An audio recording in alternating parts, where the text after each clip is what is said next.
Здорово. Добрый день, Филипп. Вот, хотел тебя спросить, Жень, мог бы презентовать себя и свою компанию? Да, конечно, мы компания Белурком на рынке уже очень давно. Предоставляем услуги домены, хостинг и SSL-сертификаты.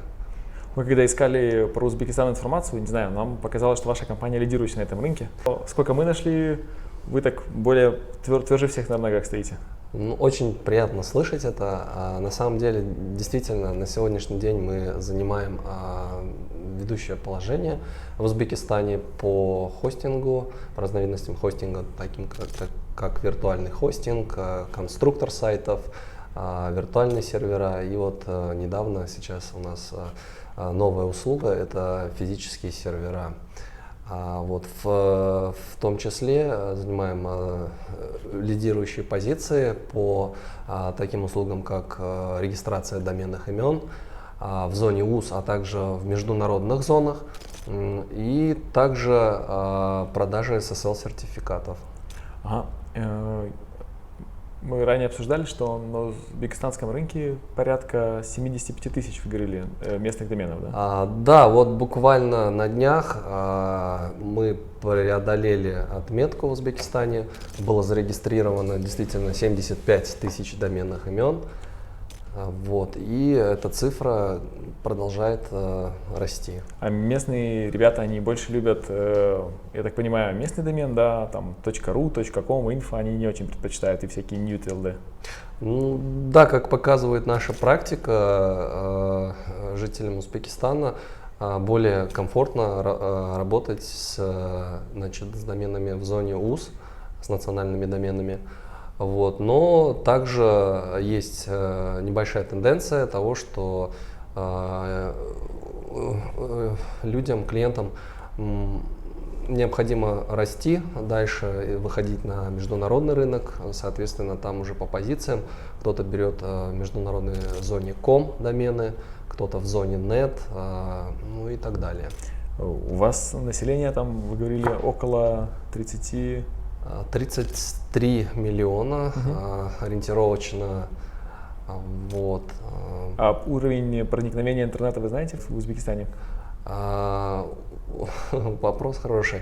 Уровень проникновения на самом деле сейчас не очень высокий. Точную цифру сказать, к сожалению, не могу. Как бы в столице он явно побольше, а в регионах он вообще как бы... Да, к сожалению, есть такая вот статистика, то что в столице в основном интернет, скажем, по хорошей мерке. По нашей практике, я не знаю, если смотреть, конечно, можно сравнивать там суперразвитые страны типа Америка, можно сравнить наши как Литва, но у нас сегодня буквально смотрел, 7% населения имеет доменов. Но если так взять количество доменов и количество, у вас это получается, если 75 тысяч, это получается около 2%. То есть получается у вас даже не 2, 0,2%. Да. То есть получается у вас, пока вы только в 5 раз подрастет рынок, у вас будет только 1% населения иметь домены. То есть у вас как бы потенциал для роста будет просто громаднейший. На самом деле, да, потенциал большой. Последние несколько лет люди стали больше понимать, для чего все-таки нужны домены, для чего нужен хостинг. Рост клиентов наблюдается, положительный рост. И мы со своей стороны тоже делаем все возможное, то есть если необходимо, клиентов консультируем, для чего это нужно, как это нужно, даем рекламу в социальных сетях. И мы заинтересованы в том, чтобы также развивать рынок, развивать услуги по хостингу, по доменам. Если смотреть еще так, бывшие страны СНГ, в очень многих странах преимущественно идет русский язык на вывесках, то есть на улицах. Например, возьмите какую-нибудь, не знаю, Киргизию, там, грубо говоря, будет, или в Казахстане очень будет много вывесок на русском, либо русский смешанный с местным языком. А у вас преимущественно везде, как бы русский язык, в принципе, на вывесках это такое большее исключение. И в саппорте, наверное, точно так же происходит. Да, на самом деле у нас государственный язык узбекский, но русский язык, он очень популярен в стране. Очень много жителей, людей общаются на русском языке, собственно, поэтому у нас и саппорт, и, в общем-то, информация на сайте также на русском языке.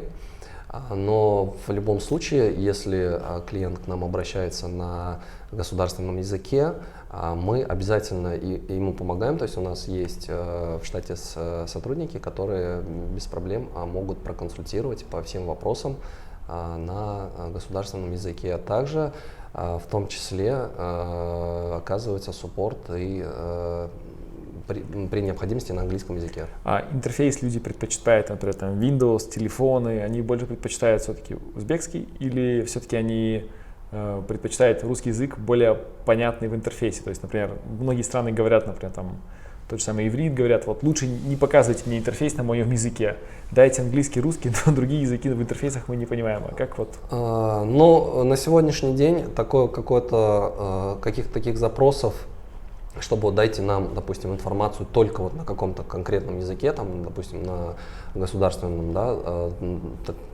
таких не поступает, скажем, предложений.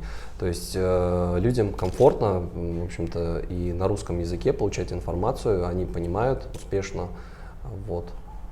А саппорт как делаете 24/7 или это не так важно для пользователя? Саппорт, на данный момент саппорт у нас оказывается 7 дней в неделю, с понедельника по воскресенье включительно.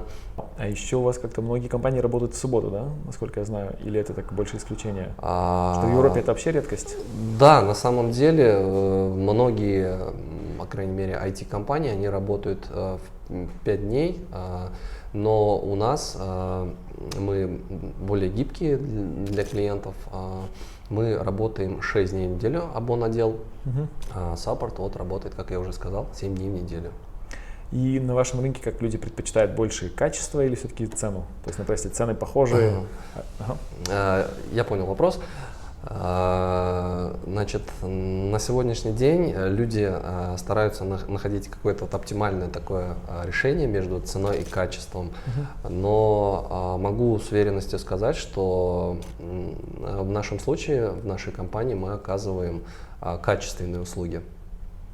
Да, и при этом они соответствуют, цена соответствует качеству, то есть цены у нас умеренные. Я так понял, что у вас как бы зона такая доменов довольно недорогая, да, то есть у вас домены стоят, ну, вообще очень так для людей. На сегодняшний день, да, цены весьма доступные, 22 тысячи сумов, это, если переводить в эквивалент, это чуть больше $2. Ну, в Киргизии он стоит в 20 раз дороже. Возможно, да. И по поводу хостинга тоже я смотрел, у вас цены такие, в принципе, похожие, как во всем мире, там от 1 до 3, до 4, до 6 долларов, да, как так? Да, мы стараемся не завышать цены на услуги, мы анализируем постоянно рынок, смотрим на конкурентов и также выстраиваем свою стратегию, и цены весьма доступны. Я так смотрю, что даже такая какая-то интересная, за исключением, наверное, Швейцарии, там, Норвегии, некоторых таких исключений стран, цена на хостинг везде одинаковая, только, наверное, пакет разный. То есть в одной стране там за $1 ты получаешь там все безлимит, в другой стране за $1 получаешь 20 мегабайт и лимитированный трафик. Но как-то мне кажется, все-таки цена на хостинг, она, наверное, во всех странах более-менее похожа, только количество услуг внутри, наверное, различается. Ну, тут зависит на самом деле все от потребностей клиента. То есть мы, в принципе, можем предоставить клиенту пакет, в котором будет 1 гигабайт дискового пространства, а можем предоставить, допустим, ему тарифный план, который измеряется в десятках и в сотнях гигабайтах. У нас в этом плане выбор очень большой. И по поводу интернета в стране, я так понимаю, что вас как бы сковывают все страны вокруг, и благодаря этому интернет в стране не развивается так быстро, как мог бы, да? Да, на сегодняшний день наблюдаются небольшие, скажем, Сдвиги, да, в сторону улучшения связи. На сегодняшний день интернет становится все более доступен для жителей. И вполне возможно, что в будущем, конечно же, надеемся, что будет так же, как в Европе и как в Соединенных Штатах. А вот, например, взять там 3-5 лет, если так вспомнить, что было 5 лет назад, реально интернет был гораздо сильнее, там, dial-up. Да, то есть, dial-up был чуть раньше, прошли этот этап, в общем-то, уже где-то, скажем так, вот ближайшие, наверное, полгода, год, интернет-провайдеры, они уже потихонечку отказываются от ADSL, от выделенных линий, переходят в сторону оптики, и, в общем-то, прогресс есть, да, наблюдается. Ага, и насколько я смотрел, насколько вместе смотрели карту, да, у вас там сверху Казахстан, и как бы вы вообще такой как бы островочек, вам либо покупать трафик из Казахстана, либо из Киргизии, который покупает у Казахстана, либо через Таджикистана, который покупает у Киргизии, который покупает у Казахстана, который покупает в России, либо у Афганистана. И как бы вы, получается, как бы даже очень хотели, вам как бы нужно miracle, как говорится, для того, чтобы интернет в стране вырос, так заметно сильно. А когда вырастет интернет в стране, естественно, что всем хорошо, потому что мобильные сети, наверное, готовы, хостинговые компании, как вы, наверное, им тоже ждут нормального интернета, потому что больше пользователей. Грубо говоря, страна, я так понимаю, сидит в таких, в клещах монополистов, да, я так понимаю. Трафик из Казахстана по монополии, я так понимаю, близок к этому. И в стране у вас трафик тоже монополизирован, я так понимаю, да? Да, у нас есть в стране государственный оператор, Узбектелеком. Вот, и через него проходит весь трафик, дальше уже от него берут услуги более мелкие интернет-провайдеры, которые предоставляют доступ уже жителям. То есть, получается, вот живет там, не знаю, 33 миллиона жителей, которым весь интернет предоставляет один провайдер, который весь свой интернет покупает у Казахстана, где тоже монополия, и который весь свой интернет покупает в России. Короче, в результате ты берешь карточку 20 гигабайт, которую ты никогда не можешь израсходовать, потому что ее просто невозможно израсходовать, потому что, в общем, все ждем более лучших времен, и как бы это видео тоже способствует тому, что крик куда-то далеко, что мы недовольны, мы хотим лучше интернета, и интернет-компании, интернет-провайдеры, я имею в виду хостинговые провайдеры, они хотят более лучшего интернета, потому что как только появляется более лучший интернет, все бизнесы растут. Согласен. И если бы Узбекистан был бы таким, как в Литве, например, в Литве, сколько мы там посчитали, 7%, да, и людей имеет домены, то в Казахстане сейчас было бы там 33 на 7, 2 миллиона доменов. То есть это было бы 2 миллиона доменов, около там 1,5 миллиона VPS-ов, естественно, это около там, не знаю, 1-2 миллионов shared хостинга. Это был бы большой бизнес, это было бы довольно бы все маленькие компании, не знаю, как бы был бы нормальная страна, это была бы сильная экономика. Вот. Потом по поводу системы оплаты, как бизнесы предпочитают платить? Я так понимаю, что чтобы заключить договор, бизнес должен физически подписать документ, да? Да, если мы говорим про юридические лица, то действительно заключается на первом этапе договор, клиент сам выбирает срок договора и, соответственно, оплачивает через банк перечислением. Если мы говорим про физические лица, то тут также клиент может запросить договор по желанию, а также, в принципе, у нас имеется публичная оферта на сайте, которая способствует. А какие системы оплаты? Тоже перевод? Или там есть какие-то Visa, MasterCard, карточки, может, PayPal, WebMoney? Да. Значит, на сегодняшний день мы используем в качестве оплаты две популярные платежные системы Узбекистана. Это платежная система Click и платежная система Payme. Ага, а это агрегаторы или это именно платежные системы? Это платежная система. Угу. Теперь, как по поводу билдеров, как бы люди часто пользуются услугами сайт-билдеров за бугром? То есть часто ли берут там сайт-билдеры из России или там из Америки, не знаю, еще откуда-нибудь? Значит, большая часть клиентов у нас ориентирована на территорию Республики Узбекистан. То есть у людей аудитория, у клиентов аудитория, которые, собственно, предпочитают, чтобы сайты открывались локально. Это намного быстрее, более практично. Соответственно, большая часть клиентов, она у нас ориентирована на узбекский рынок. И есть также клиенты, которые, как я уже говорил, они растут, у них появляются некие филиалы за рубежом, допустим, в России, в Казахстане, и, соответственно, они выходят на новый уровень, и, соответственно, появляется потребность брать хостинг, либо же домены уже за рубежом. А по поводу конструкторов сайтов, вообще на рынке как уже есть такой бум конструктора сайтов, или только это все, только начинается такой просвет, и только первые пользователи или люди уже приходят, говорят, я хочу конструктор сайта, у вас не такой, я хочу получше там.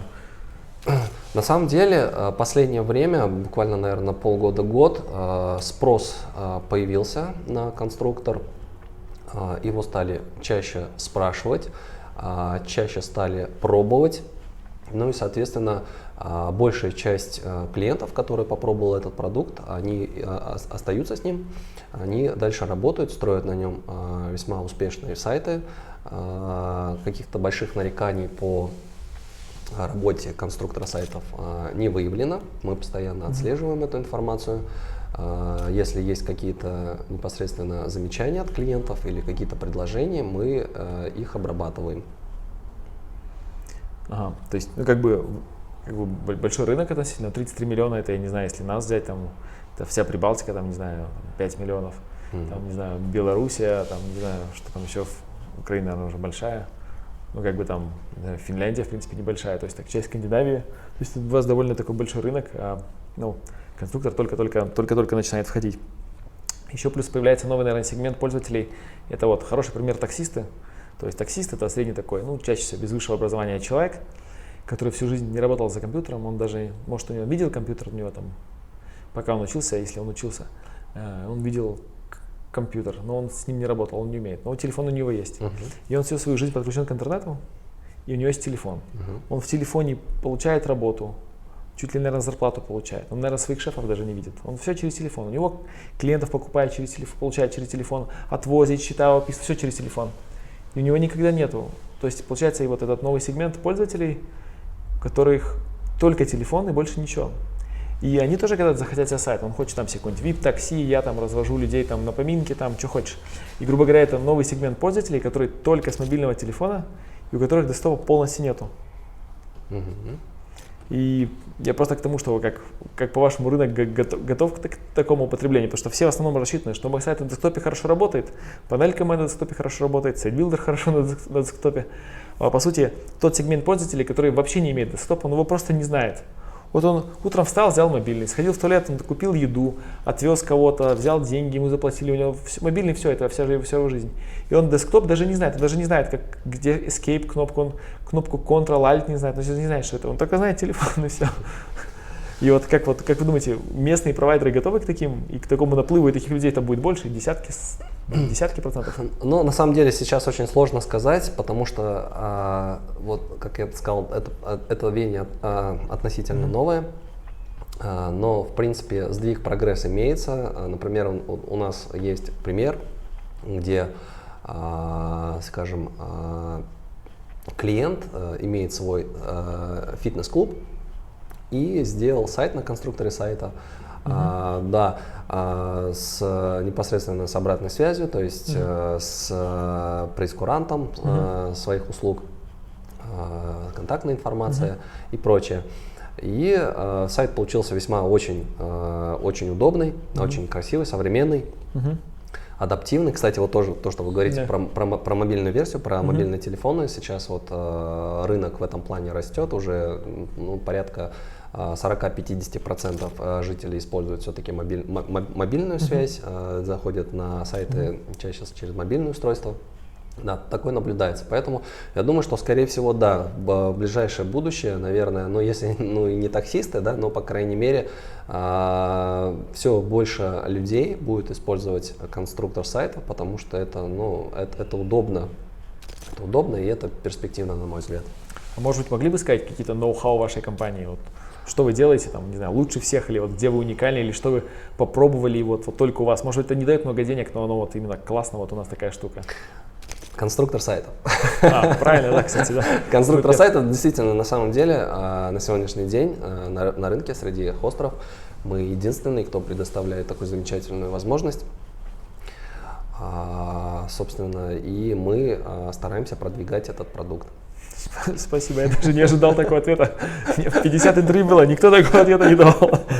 А может быть, знаете, самый большой ваш промах? Ну, вот в бизнесе там всех хвалятся, там у меня вот это, у меня там 18 дата-центров. Вот, может быть, помните самый громкий свой промах, который там, ну, поучились чего-то там? Промахи, я думаю, что есть у всех. Значит, на ошибках люди учатся, потому что мы стараемся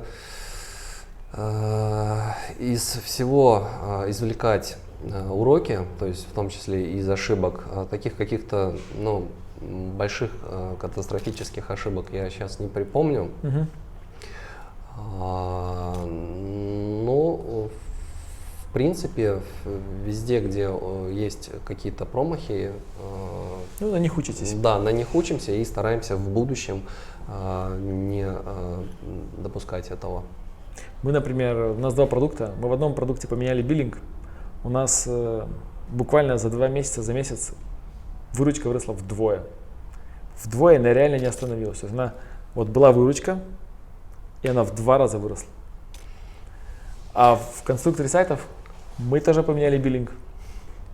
И мы все упростили, мы долго старались, мы реально все сделали. И получили только кучу негатива. Там доходы выросли микроскопически. Мы, конечно, упростили, клиентам стало легче, теперь динамика намного лучше. То есть реально ребята там просто вот количество IP-адресов, которые добавляют, он вот так вот растет. Но реально мы столько сил вложили, мы реально ждали большой респонс. Кстати, было, кто-то стал платить больше, кто-то стал меньше, но по факту мы не заработали. То есть реально мы очень много сил вложили. И до этого мы тоже переделали биллинг. Мы тоже кучу сил вложили, он тоже стал лучше, но мы тоже опять ничего не заработали. То есть мы несколько раз меняли биллинг, и люди нас за это не любили, потому что мы меняем биллинг. Но фактически мы ничего не заработали. У нас такой вот промах, но сейчас вот думаем, все-таки больше сил вкладывать все-таки в сам конструктор. Вот. Может быть, вы могли поделиться самой своей классной рекламой, которая вот у вас вот реально получилась. Она могла 5 лет назад могло быть. Вот какая-то реклама, которую вы запустили, и которая у вас реально вот пошла. Может быть, не вы, может быть, конкурент, вот чем-то таким, вот самая такая успешная рекламная кампания там. Это может быть даже стенд на улице там. Такого громкого? Громкого сейчас сложно припомнить, что было громкое. Но, в принципе, в свое время у нас, скажем так, была фишка, такой бум некий, когда мы первые в стране стали предлагать клиентам SSL-сертификаты. И, в общем-то, крупные компании это оценили и стали укреплять, обезопасивать свой бизнес путем приобретения SSL-сертификатов. То есть, в частности, это были банки, это крупные коммерческие проекты, те же самые платежные системы. Это было, да, действительно, это было бумом. Спасибо тебе за интервью и надеюсь, Всегда, нашим пожалуйста. пользователям понравится. Спасибо.